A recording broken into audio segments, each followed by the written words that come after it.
Okay, we're live.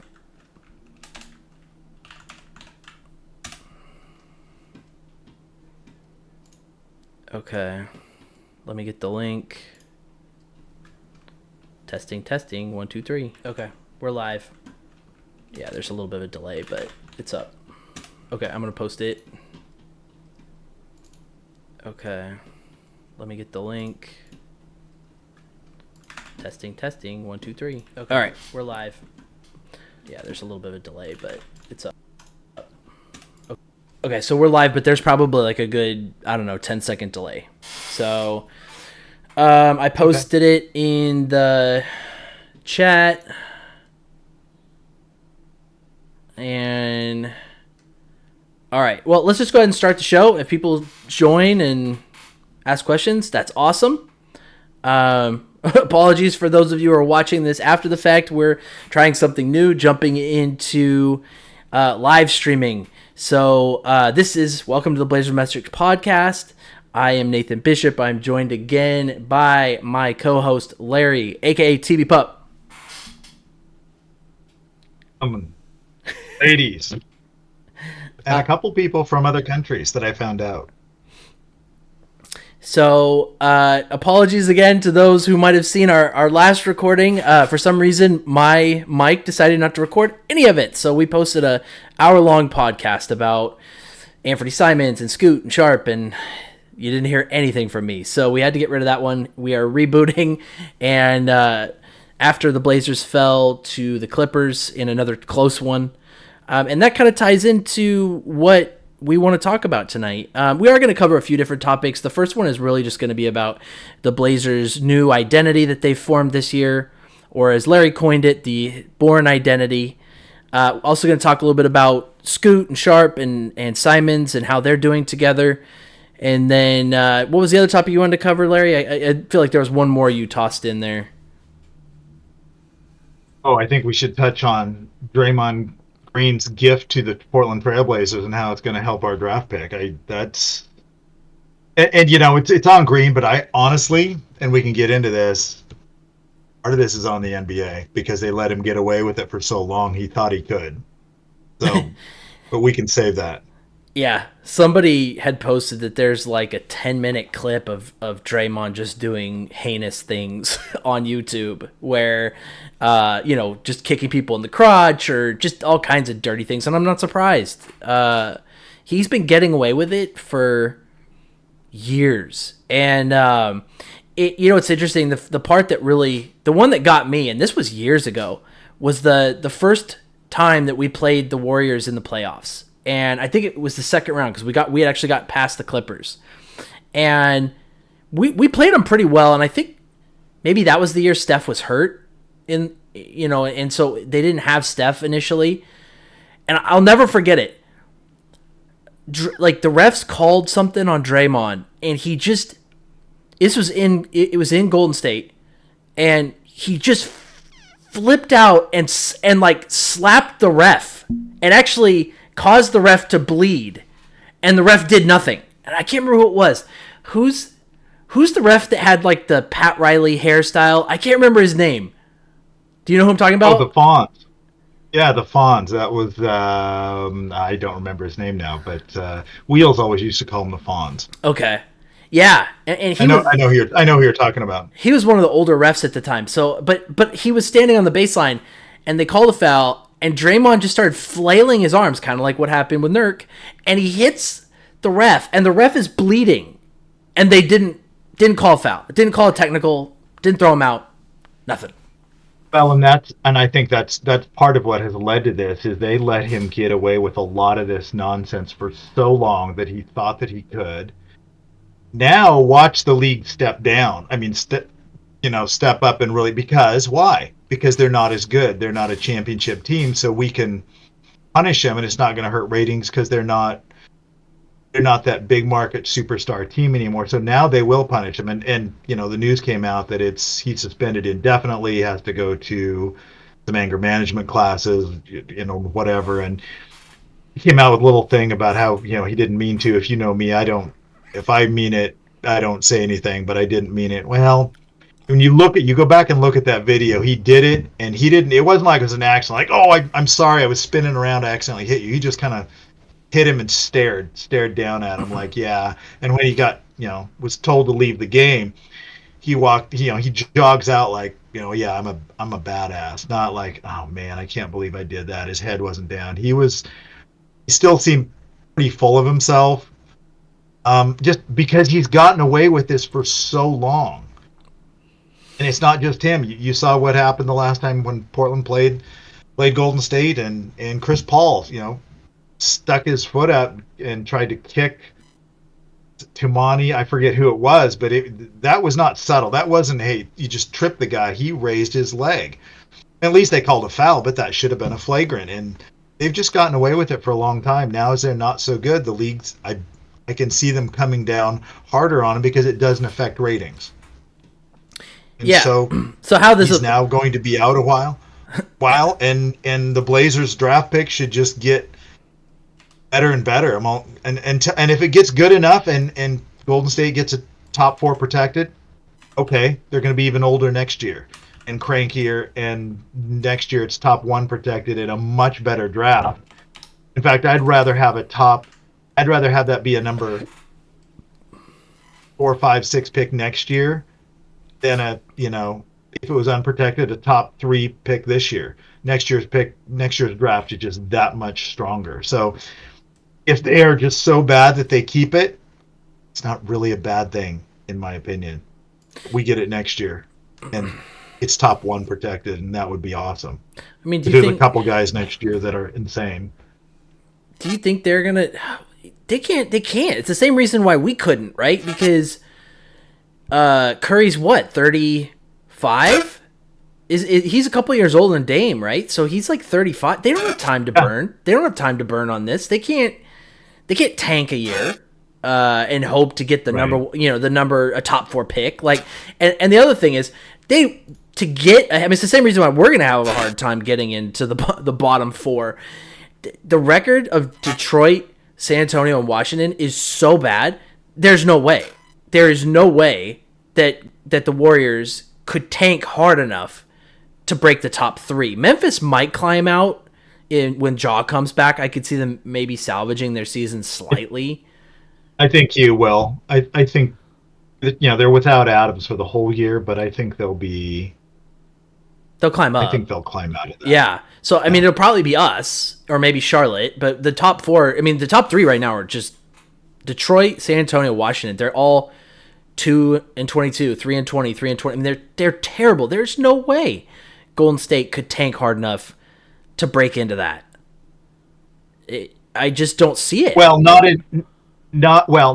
they won't get into the top 3 or 4, but they could get down to like 5 or 6 and get lucky, and get with the lottery balls. Yeah, maybe. Right, and climb up like Portland was what, number 5, 7 last year. Whatever they were. 5, was it 5? We were 5th this year. Yeah, we were 5th this year and we dropped to 3.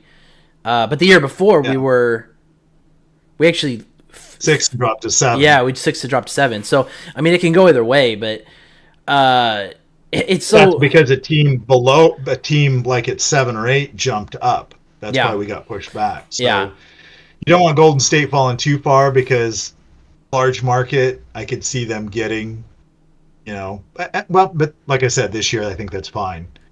Portland gets it next. I'd rather have the pick next year in a better draft, even if it's not, even if it's not as low, even if 5 or 6 and next year they're 8 or 10. I think next year's 8 or 10 is better than this year's 5 or 6. Gosh, Detroit has lost 21 in a row. That is, wow. Talk about less than the sum of your parts. Wow. They have some good pieces over there. That is impressive. Duren was playing well for a while. They got Cunningham. They've got Ivy. They've got some good pieces over there. Thompson was playing pretty well for him, although it feels like he's dropped a bit. Yeah. But yeah, that's embarrassing. That is just terrible. And Monty looks really bad, because he had good results in Phoenix and New Orleans, and for him to, I don't think they're tanking, right? Like they're not tanking, are they? It doesn't seem like it. Not for this draft class. No, they're just not putting it together. There's something about the chemistry over there and a lack of leadership. There's talent over there. They don't seem to have a leader. It's not Duran. You wouldn't expect it to be. It should be Cade, but it doesn't seem like he is. Ivy, I mean, who else is even over there? But they're struggling in a big way for the amount of talent and draft picks they have, and that's why there's no exact science to it. I mean, if you're going to be bad, be bad for a couple years, pick up some assets, and get out of it, and you've got to be better. You get down there for too long, and it becomes a stigma, I think. In Detroit, that may be what has happened because they've been down there for a while. They have not been good for quite a while. Which is what we don't want, right? Like, that's kind of the whole point. That's the reason why you don't want to just dump all of your veterans, because you don't want to be Detroit or Houston or these teams that are just terrible, because that's embarrassing. That's terrible. It's hard to break that culture. Well, and that's why I wouldn't mind having Golden State's pick next year, because I don't think you want to be bad again next year. I think you want to be fighting for a play-in spot. And so if you don't get Golden State's pick next year, you get it next year. You don't get it this year, you get it next year. Let that be your pick. Let your own pick, even though you like it to be bad in a Cooper Flag and Ace Bailey. Is that the other 6'9", whatever wing that I really like? Let the Golden State pick take care of that. Let them, they're older. Let them be worse. Let Draymond self-destruct, whatever. Maybe they start moving some pieces. Let that be the pick that gets you a good player, while you, with your pick, are battling to get better. You should show some signs of growth. And I would expect you're going to see something. I mean, look at the game against the Clippers. I mean, if they have either one of Grant or Ayton, they might win that game. They just had nothing up front. They got 84 points from their backcourt. Yeah, from Sharp.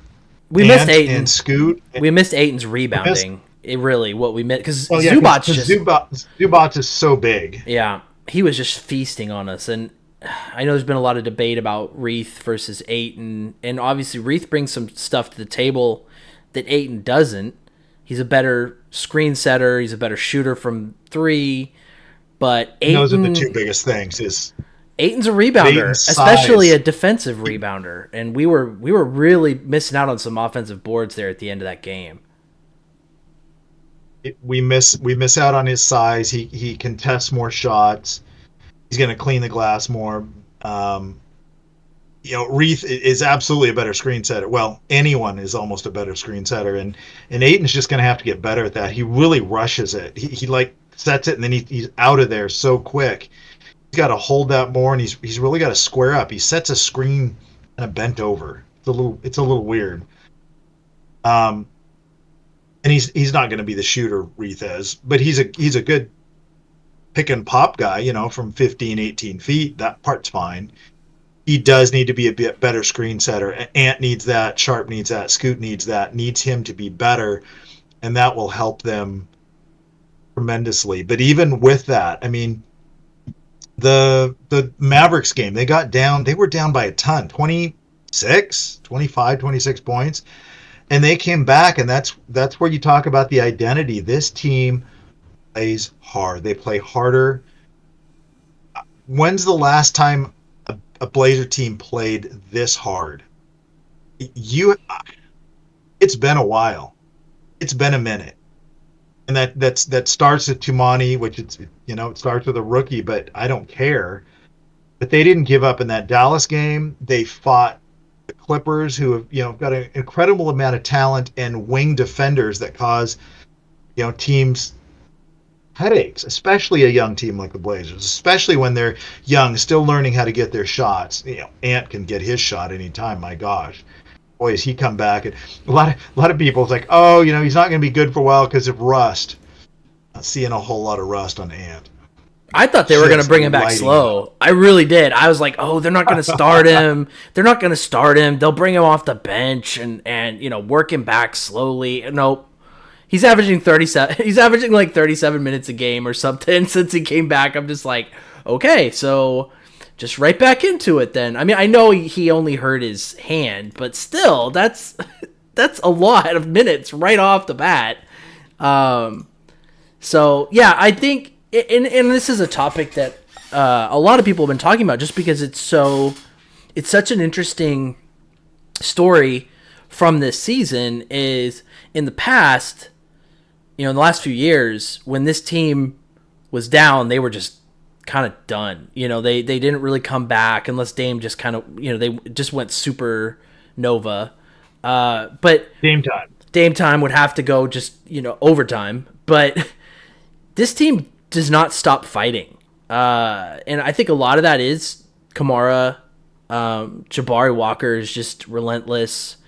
And even to an extent, when he's on the floor, Matisse, yeah. And then even, I think to an extent, Scoot, because Scoot wants to pick up full court. Yeah. And he's so, I think Meringue was mentioning this, but like, he is so invested in the game that, like, even if it's not a play that he did, he acts like it's him. Like, they said somebody like dunked it or did something impressive, and Scoot jumped off the bench and was flexing, like, because he's like so into the game. We saw that started back in summer league. Remember, he got hurt. He could only play one game. He was a massive cheerleader. Yeah. He was a cheerleader from the start. And remember, he gave I think he was giving an interview. It was maybe in the, it might have been against, maybe in the Spurs game, because I think it was nationally broadcast or whatever, because they wanted to see Scoot and Wemby, and Scoot couldn't play or whatever. And so they came over and somebody interviewed Scoot, and he could hardly do the interview because he was doing so much coaching and cheerleading and rah-rah while he had the mic in his face. You saw that early, and it's just, it has manifested itself going forward. He's got to be fun to be around. I mean, there's people that you always see people smiling. He's always got a big smile on his face. Some guys are more serious. Brogdon, you hardly ever see a smile on his face. He's serious. Scoot, big smile. Baji's got a big. He's always just happy as can be. And right now he doesn't play. He's just sitting on the bench. But he's always really positive and engaged. And they have some of those guys, and then you've got some of the more serious,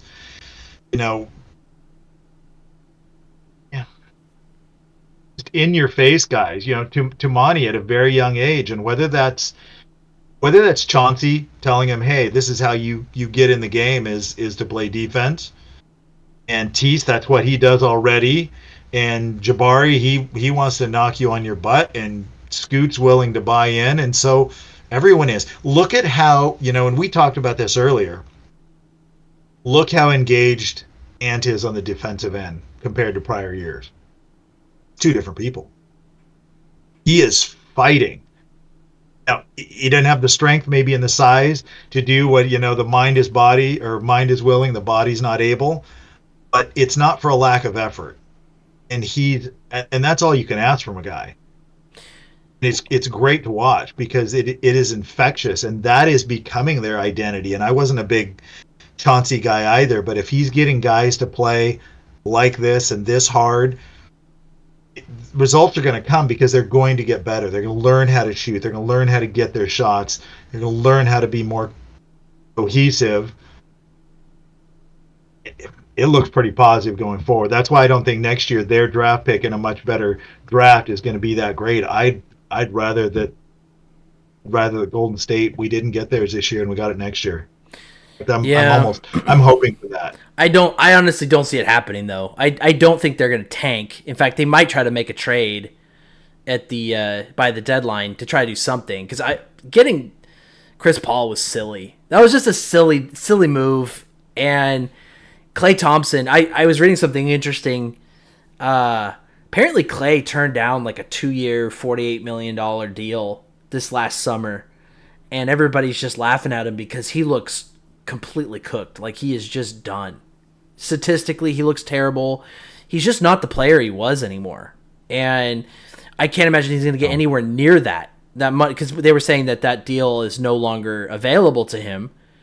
And there's a very good chance he's not on that team. He's not going to be on that team after this year because, and they're kind of in a similar, obviously it's different than our situation, but because they've won so many titles, but they are in a situation where, like, it's really obvious the window is closed. They were able to kind of catch lightning in a bottle a couple years ago and get another one, but I just don't. Curry's 35 now or 36, and Draymond can't seem to stop getting in trouble, and Klay is completely washed up, and Wiggins is not the guy that's going to carry the team. So what do? And then all the guys they drafted are basically role players. Like, none of them ended up panning out as as stars.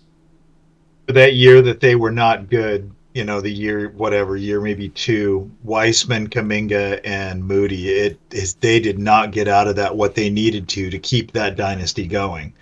Can you imagine if especially Weissman, because of the size, if he had panned out to go with these guys, they'd still be devastating, but it didn't. And so now there's so much required of them, and they're getting older, and they can't do it. You lose just a quarter, half a step, and it's a different ballgame. Steph can still do his thing, but like you were saying, Clay's a shell. Draymond's a shell. I mean, he's still good, but he's not what he was, and that's what they needed because they were so small. They needed him to play much bigger than he was, and he was able to do that or get away with some of his shenanigans because they were so good. You couldn't suspend him because it was greatly going to affect one of the top teams in the league in a major media market, and the NBA just almost refused to do it at times. They finally had to. It got so egregious, but it was barely. It'd maybe be for a game or something, but they let him get away with a lot. They're not going to now because they're not good. If they were still a championship team, I bet, for this last bit, he maybe gets a game or two. Instead, they're crap, and he's getting indefinitely. Yeah. Big difference. Big difference. So, I honestly don't see them doing what they probably need to do, which is blow it up. I mean, what could they get for Curry at this point? Probably still a decent haul because it's Curry, but they would never do it. But I mean, it's like, there's no route for them to acquire the kind of talent that they would need to be a contender again.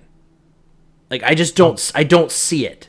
Like, you would need another superstar to pair with Curry, and who are they going to go out and get? Siakam? And if they did that, who are they going to trade for Siakam? You're trying to deal with Masai Ujiri, and Masai Ujiri is not gonna give up Siakam for nothing. So I think they'll probably, because the draft is so weak this year, it almost makes sense to just let the pick go. Because then maybe if they do suck next year, then they have a good pick in a good draft. Because why would you? It's the same reason, like, why I'm not really going to be heartbroken if the Blazers don't have an amazing pick this year, because there's just not like a superstar, like a really clear-cut superstar in the top 2-3 picks. But you're right about them rebooting, because look at their payroll, and compared to Portland with a bunch of young guys, and their most expensive guy probably gets traded here in a year or two, and Portland's 3 games back of them, and they're a dumpster fire. They're heading down. Portland's starting to head up. I mean, you can see the potential for what Portland can do to be better. They're just so young. But give that some time. Give them a wing that can make a play, make a pass, make a shot. Or if one of these guys grows into that, whether that's Tumani or Rupert or whatever. I mean, I almost resist saying Murray because it's not there yet, and he's the oldest rookie. Well, I guess Rob, if you want to count him, but so that's really the second topic we wanted to talk about. So Well, so first of all, DTG, thanks for your comments, sir. Definitely, I agree with you. He says, I almost felt embarrassed for the Warriors barely scraping by with a victory over the Blazers. We should have beat them. We should have beaten the Warriors. Yeah. The refs were so bad in that game that we should have beaten them. They were terrible. I watching that, it was like, wow, this is what this team has become. They are not a good team anymore. So they should blow it up. No, and they were should. relying on getting calls because they were veterans versus, calls going against rookies for doing the exact same thing. And that's just the way the league is. I don't like it, but it's the way it is. Stars can do the same thing that a rookie or a young player, and they're not allowed to. It's the exact same thing, but one gets a call and one doesn't. So they relied on that and got bailed out, and they won that, and that's fine. But you're right. When you look at that game, it's like, I'd rather take Portland's roster going forward, because this is going downhill, and I don't think it's going to end well. And you're going to see, the frustration. You're going to see Draymond. He doesn't like losing, and I think his behavior might get worse. Yeah. So I think this kind of transitions though to our other topic, which is kind of just talking about our insanely talented backcourt. I knew that Simons would play better once he was out of Dame's shadow. Like, I remember having this argument last year. Simons needs to play the point guard. He's not a shooting guard. He's not even really necessarily a point guard, but he's what, they call a lead guard, right? Where he needs the ball in his hands. He's putting up like 5 assists. Just so here's a couple numbers for you. So, cause I was looking. So, Simons is averaging, since he came back. So this is removing that first game where he was hurt. 32 points per game, 42% from the field, which just seems a little low for him. 44% from 3, 7 free throw attempts per game. Awesome. That's pretty good. 7 free throw attempts, at least for where he is right now, that's not bad. I think... and that's good, because we've been asking for that for a long time, going, okay, for him to take the next step, that's what he was going to have to do. To jump from 20 points to 25, 27, it wasn't so much about getting more shots, because there was going to be other guys on this team getting shot. It had to do with being a little more efficient and getting to the foul line more and getting some freebies. I mean, Dame made a living out of that. He was getting 8-10 free throws shots a game. He hit 90% of them. There's 8-9 points. Yep. Right there. You went from, you go from 22 to 30 just from free throws. Ant's starting to do that. And if he can do that, I mean, he was already tough to stop before. Now if he's going to the basket, creating contact, learning how to get calls, lethal. Yeah. That's an unstoppable player. So I'm going to give you the good and the bad. So the good is, he's averaging 7 free throws a game, 5.3 assists, which is not bad. That's respectable. It's not real point guard numbers, but it's not bad. 2.3 rebounds in 37 minutes per game.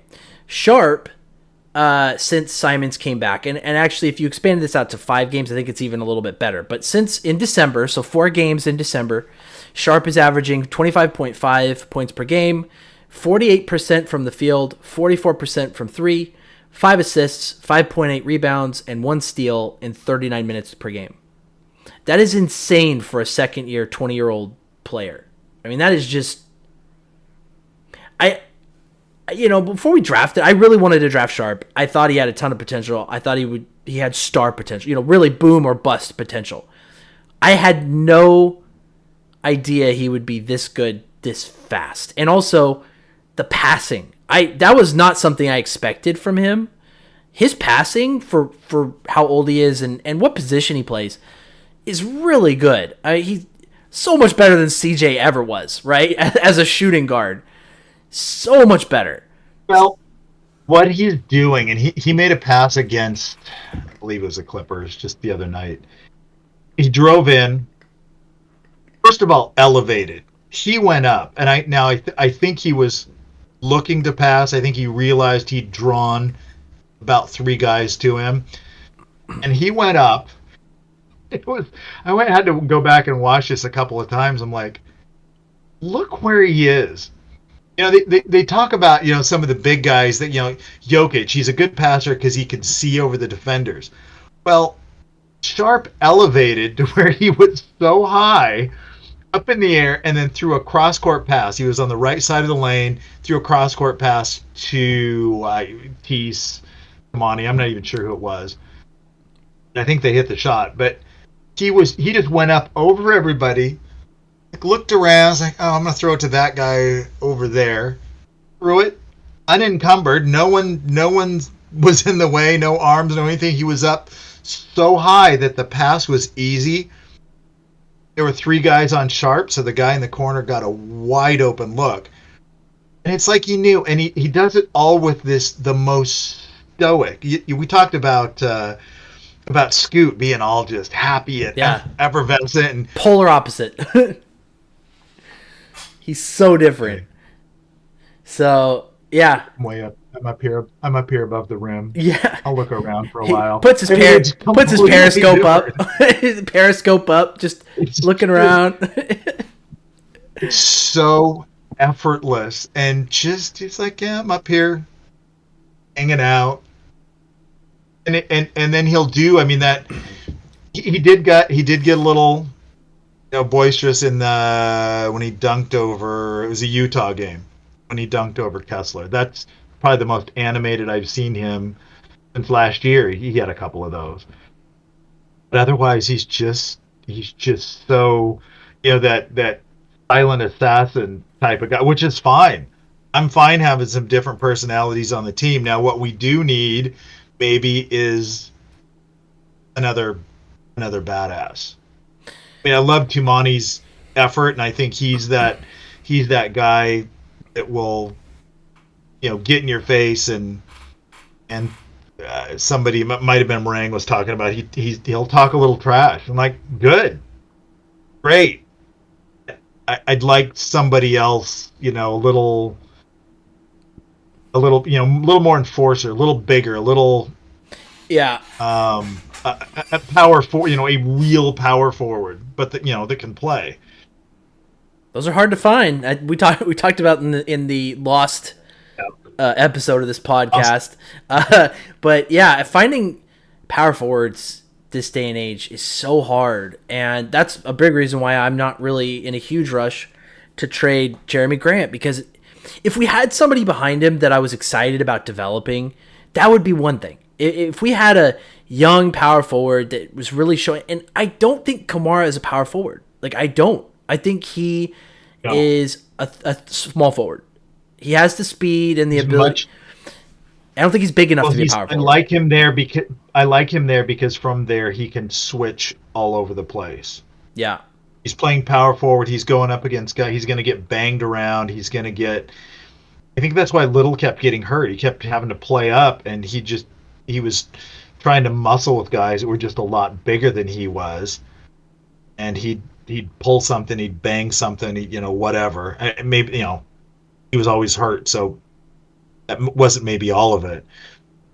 I like Kamara right where he's at. Leave him at small forward, have some size, just get some bigger guys. I love that guys are playing in their better spots. That Sharp is now playing shooting guard, not small forward, shooting guard. Great. If he goes to small forward for a little bit once in a while and they do kind of a 3-guard lineup, okay, but the majority of his time could be at the 2, Kamara at the 3, and they can cause havoc from there. He's not going to be able to cause as much havoc if he's having to play power forward and he's up against bigger guys, and he's going to get switched out on. I don't like the matchups and the rotations as much. No, and I hope he's able to stay there, and either they find one, draft one. I don't know that Parker's big enough to be a full-time power forward. A starting power forward, maybe. I mean, he's such a great rebounder. Gosh, he's got a nose for the ball. Walker? You mean Walker? He's got, yeah. Okay, you said Parker. You said Parker, and I was like, wait. Yeah, I do. I've done that. I was like, is there somebody in the draft that's okay? No, that makes sense. I like Walker a lot, but he is just the prototypical backup power forward. Like, he just is not talented enough to be the starter. Like, he's not a good enough shooter yet. He's not really big enough. In fact, I was watching that game against the Clippers, and standing next to Kawhi, who's a small forward, he looks small. Like, he actually looked small compared to Kawhi Leonard. And I was like, ugh. So, yeah, he is not the power forward of the future. And so I'm not in a rush to get rid of Jeremy Grant. But I will say this. So, of our three... because it's a scarce commodity. It really is. I mean, gosh, you go back to the late 90s, early 2000s, there was power forwards everywhere. It was just insane. But now you can't get them. And so if you have one that's talented, it doesn't even matter if they're 29. Like, you kind of just have to hold on to them until something better comes along. But so we talked about Simons and Sharp. I do want to talk about Simons really quick. So I had looked up because it feels like Simons has these great games. Just shoots the ball really well. He's driving, he's getting to the line. He's 5 assists is not bad. But like, something changes in the fourth quarter, and I don't know if it's that he's tired. I don't know if it's that Billups is telling him to try to, force the issue. But his stats in the fourth are terrible since he came back. And so I actually went on to NBA.com and I was looking at the statistics. And so here's the comparison. So in the first quarter, in the games that he's played, in the first quarter, he's shooting 31% from the field, just under 43% from three, and of his shots, 33% of his shots are assisted. In the second, he goes up to 52% from the field, 55% from three. His efficient field goal percentage is 64%, and the number of his shots that are assisted are 45.5%. So almost half of his shots are assisted in the second quarter. In the third quarter, it's even better.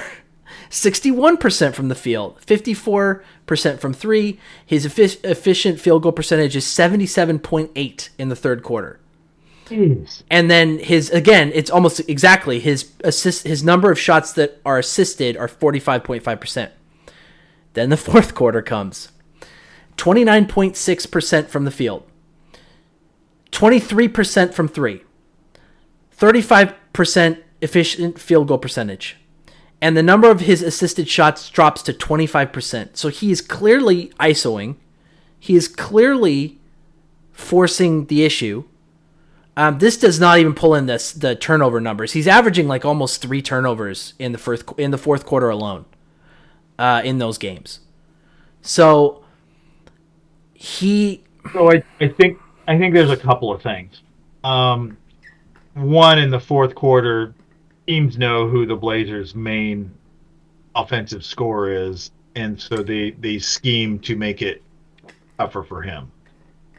Now, it doesn't mean he doesn't have players like the other night. Sharp was scoring a ton. Scoot was hitting, but they didn't have anybody in the front court that was really shooting very well, or with enough volume. They might have hit a couple of shots, but they're taking 5 or 6 total.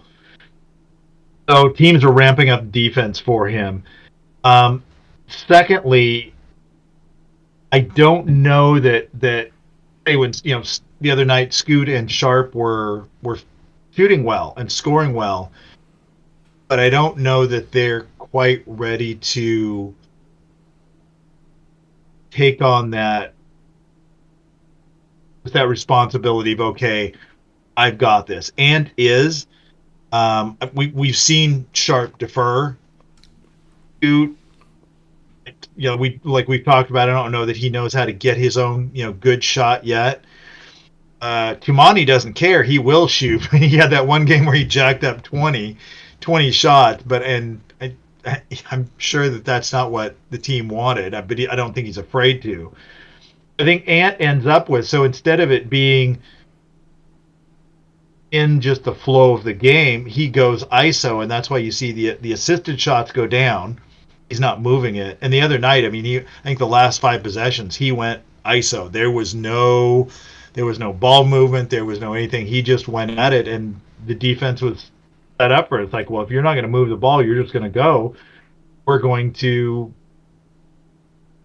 everyone's going to hedge towards you, and there was nothing else out of it. There was no one else was involved. It was just him. So teams are making adjustments towards him, but he's got to do what he was doing in the first three quarters, and I think that's where he's getting away from that a little bit. Still, you have to trust your teammates. Maybe they defer, but let them let Sharp. Not Sharp's. You don't really want, I think, Sharp completely creating and taking the ball on his own and having to be the initiator, but he can create a good pass for someone else. If that kicks out to Ant, and he gets a shot, great, because that's what he's been getting half the time before. That's not the shots he was getting in the fourth quarter, at least in the Clipper game. That's the most recent. That's the ones I remember.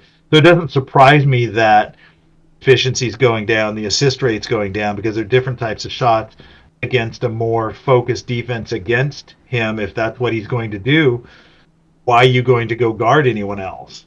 Everyone's going to be hedging towards him. Yeah, I think part of it, though, so I agree. Like, part of it is that Sharp, way before Simons came back, had shown that he was unwilling to step up in the fourth quarter. Like, the Blazers were trying to get him the ball. They were trying to put him in a position to score during some of those horrible drought games that we've had. And he just wasn't forcing the issue. You know, it's like if with Sharp, a lot of the time, like, if the shot isn't there or if they double or something, he's not going to force it, right? Like, he's not like Dame or Simons where he's going to say, no, I can still score over you. If he's going to make the right pass, but making the right pass isn't always making the right pass, right? Like, if you're passing over to Kamara, who bricks a three-pointer, like, the defense won. But I was watching the Warriors game, and I think not having Grant is a huge part of it. Grant is an amazing spot-up three-point shooter. Having him out there would really help, especially in these fourth quarters. So, Ayton's a good spot-up shooter too, more so from the mid. But I got kind of mad at Simons against the Warriors because he was doing the same thing. He was tunneling at the end of the game, and on one of the plays, he was driving into the paint. The defense collapsed on him. Thibault was wide open. And Thibault's a guy that's been hitting his threes. Like, he's been shooting right between 38-40%. You got to make that pass. Like, you have to. It's. I get it. Maybe he doesn't trust the guys to make the shot, but that's tough, man. That's when I'd really like to see him kick it back out instead of trying to force something.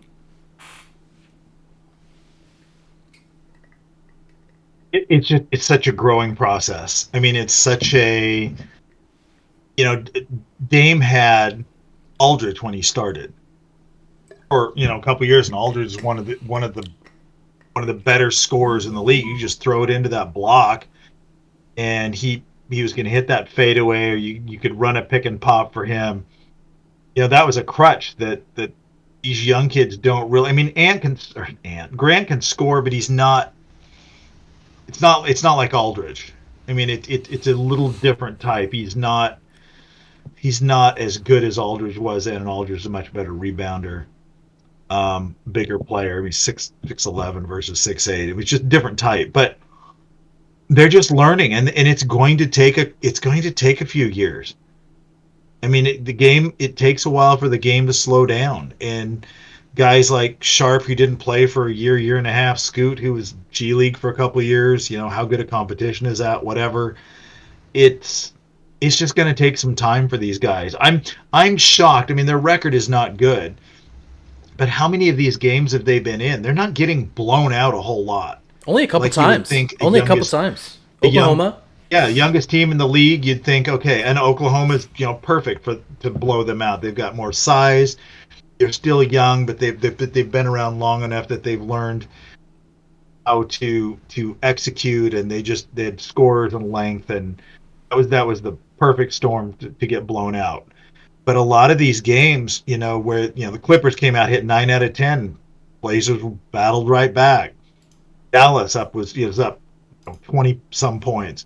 Blazers battled back, and they were in it in the fourth. They've not been getting blown out, so they're 6 and whatever, but they're just competing. they're not that far off. And another year of maturation and a little tinkering with the lineup. I think you want to let a lot of these guys grow together. Sharp and Scoot and Kamara and Walker and if he's still here and Ayton, and then whatever happens with Brogdon and Grant. And then, you get back Williams next year. Well, man, let this go a little bit. Don't be in too much of a rush. That's not, Blazers, we know they don't get free agents here. You build with the draft. They're going to have to get lucky in the draft. Schmitz has already got two diamonds in the rough in Walker and Kamara. These are 40 and 50, picks in the second round, and they're contributing at a very high level. And repair. Let this be. And repair. And I think he's going to contribute next year. Yeah, probably not a lot of minutes, right? But I think he might. No. He'll actually see the floor occasionally. I think he'll be that ninth, 10th guy, and there's going to be some nights that he makes a difference. Probably on the defensive end, but he's starting to shoot it better. He's 40+% from three recently down in the G League. So this is coming. It's going to take a little bit. We're going to have to suffer through some of these losses, but enjoy the competitive effort. Enjoy the identity that they're a tough team to play. Yeah, they're not an easy. You walk in, youngest team in the league, we're going to blow this out. No, that's the Wizards. That's Detroit. Those teams are getting blown out. Portland is not. They're competitive almost on a nightly basis, and it's fun to watch. Yeah. So I'm curious. So first of all, I think having Scoot come off the bench is the right move. I think having Simons and Sharp. This is why I just don't think Brogdon's going to be around, past the deadline, because I just don't. There's not enough minutes. I think Scoot getting around 30 minutes off the bench is perfect. He can come in, inject some energy, change of pace, different look than Simons at point guard, and just harness that youthful exuberance that he has off the bench. And this way, there's just not the pressure there. He can kind of just make mistakes and get comfortable and give it a year, a couple years even. I think, and I was listening to Jack Ramsey's, and Meringue said this at some point last night. I think at some point they're going to have to make a decision between Simons and Scoot, because I don't see one of them being happy coming off the bench long term. And it might be a couple years. They might have a few years to play around with it, but I just don't see how that's going to work. I know, people like to say Manu, but who's going to be Manu? Scoot is a pure point guard. He's not going to be a bench player. And if Simons is scoring 28 to 30 points per game, I just don't see how he's going to want to be coming off the bench. So it's fine for now, and I'm not in any rush, right? I'm not in any rush, but it's fine for now. It goes through this year and maybe into next. But you're right. At some point, you have to let either Scoot grow and to be as good as he can be. I don't see how they fit long term either. But listen, if it gets to that point to where Scoot's so good that he is just, you have to have him in the starting lineup, but Ant's putting up 27 points a game, what a great problem to have. Yeah. What a great problem, because you're going to get something for one of those, and you would assume it would be Ant. But you're going to get something and Sharp's doing his thing, and hopefully Kamara develops a shot, maybe a little bit of a handle, ability to play make a little bit, or that's repair. Ayton, gets his screens a little better, fits in with the team, and then whatever happens with Grant down the road, whatever you get for Brogdon eventually, it's coming. And if you've got such, three guys in the backcourt that are just that good, although it was before Chauncey's time, but there was a Detroit team that had three pretty good guards that caused us some problems. That was back in the day, and I don't know that any of them play defense the way Joe Dumars played defense. But and that was probably the exception. There's not a lot of teams built like that have won a title. The problem is the cap now, though, right? Like the issue kind of comes to a head in several years when all three of these guys are due big contracts, right? So Simons' contract runs through 25-26. So there's 2 more years after this season, and then he becomes an unrestricted free agent in 2026. And then Scoot? So Scoot has 3 more years on his contract, and Sharp has 2 more years. So Sharp and Simons both will come up for extensions in the same year, and then Scoot 1 year after that. And while gonna be you can't pay all three. You can't pay all 3 of them, and while Sharp and Scoot's contracts won't be obscene because they're going to be on rookie scale extensions, right? Simons will be potentially on one of those, like he would be eligible for a supermax, right? At that point, I don't remember all the triggers for that. Not well. He'd have to make a certain level of all NBA, all star. There's some qualifiers to get the super. He might be eligible. He might be eligible for the fun max. Yeah, but still, the lesser max. You're looking at investing a lot of money into 3 players, and so I think that there's a good chance that a decision might be made after next season. They might let this ride for 1 more year, see how Scoot develops, and then so a year from this offseason, after the 24-25 season, I think they would probably want to make a decision, because it would be after that season that they would have to decide on extending Ant. And he'd be unrestricted, so he could just bail if he wanted to. That's the other thing. You piss him off, you say, hey, you're coming off the bench, he could just leave. So it's not a problem for now. This is a 2-year away problem. And I don't think they should trade any of them. I think Brogdon is probably going to be gone because I just don't see how they're going to have the minutes for all 4 of them. But it's going to be really interesting to see who, do they take best player available this summer? What if that's a guard? I mean, what if when they're on the clock, it's a guard? Another point guard. I don't think it can be, because I don't think there's anyone in this. I don't think there's a guard in this draft that is just that much head and shoulders over everyone else. Yeah. That this draft is fairly weak, at least so far. So if you end up with, a guard's the number 1 pick and you had the number 1 pick, I don't think the guard's going to be that much over whoever the number 2 guy is. Yeah. And at that point, yes, take the best player available, but if they're that close and one's not any different than the other, and you've already got 3, then maybe it's not like any of these guys are going to be, we passed over Jordan to take Louis because we needed a center and we already had Drexler and Paxson. There's no one here of that ilk, not even close, at least as of now. Yeah. So I think you've got to take need.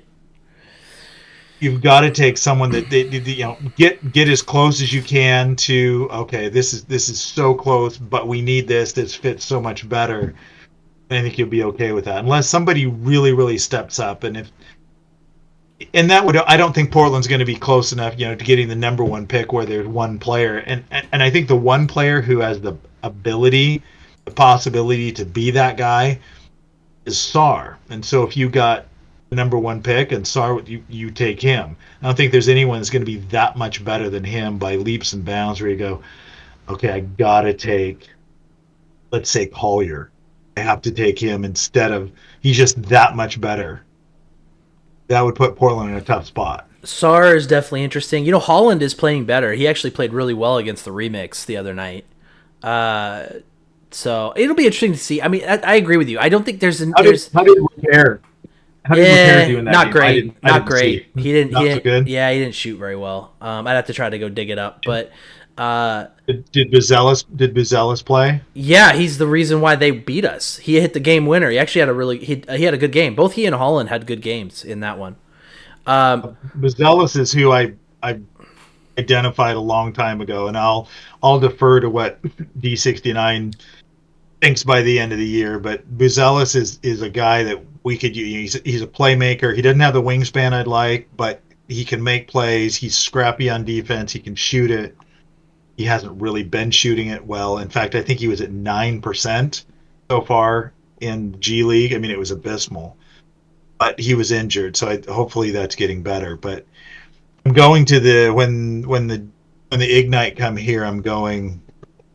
Thank you, Mike. Got me some good tickets. We're going to be like right on the front row somewhere, I believe, and watch the first Ignite game against the Remix, and I think that's next month. Yeah, that should be fun. You have to see how Holland looks.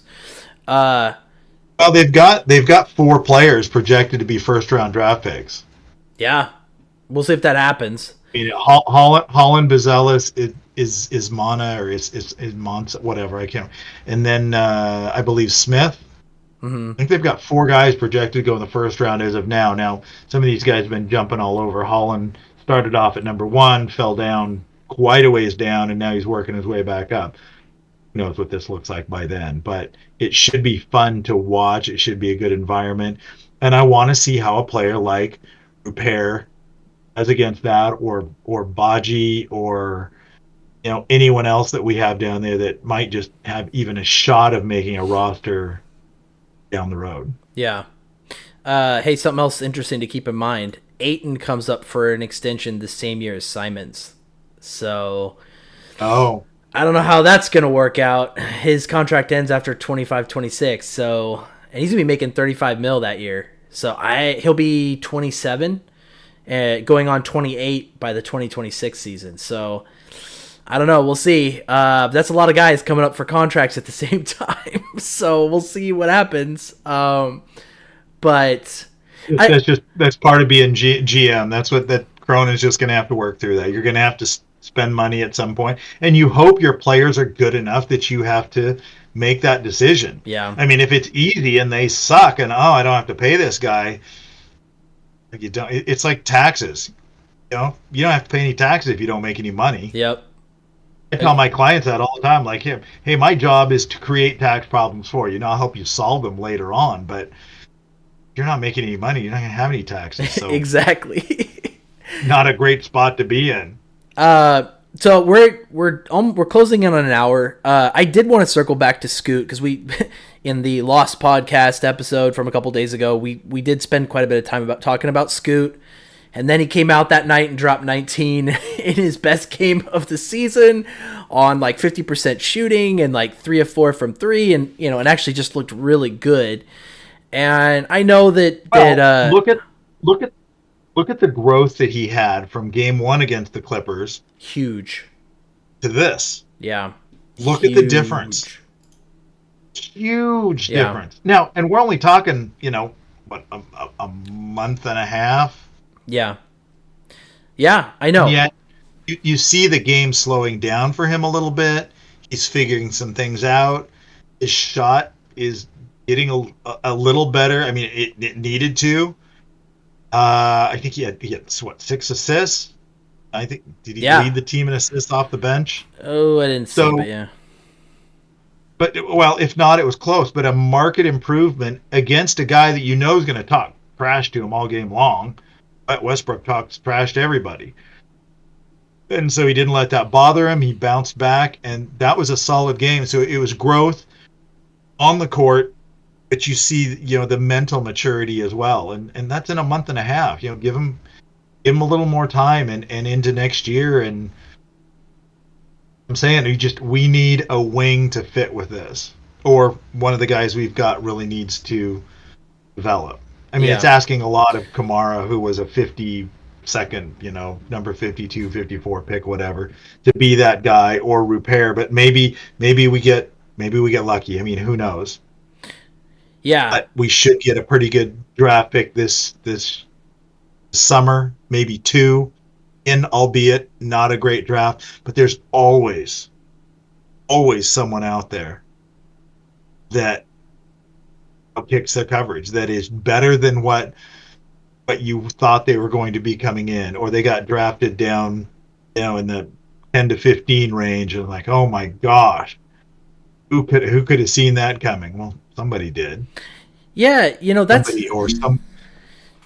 that's interesting because this draft is this is perfect to have more than one pick, because this is the kind of draft where you really separate the front offices. The front offices that have a really good scouting department can just thrive in a draft like this, because there are not the clear cut star players at the top.